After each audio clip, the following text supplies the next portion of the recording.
রংপুরের বেগম রোকেয়া বিশ্ববিদ্যালয়ে ছাত্র সংসদ নির্বাচনের রোডম্যাপ ঘোষণার দাবিতে আমরণ অনশন করেছে কয়েকজন শিক্ষার্থী। তাদের অনশনের প্রতি সংহতি জানিয়ে বিক্ষোভ মিছিল করেছে অন্য শিক্ষার্থীরা।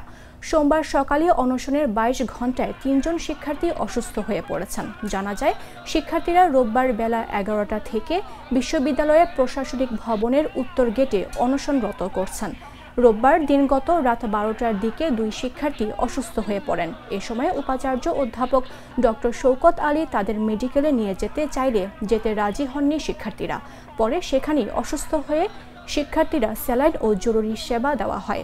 রোববার সন্ধ্যায় বিশ্ববিদ্যালয়ের বিভিন্ন বিভাগের শিক্ষার্থীরা একত্রিত হয়ে ক্যাম্পাসে বিক্ষোভ মিছিল বের করেন।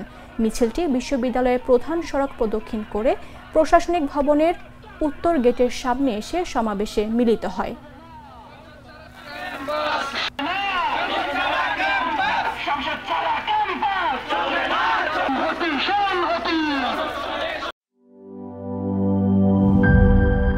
বান্ডেল থাকলে প্রতি সেনমানিতে টাকা বাঁচবে।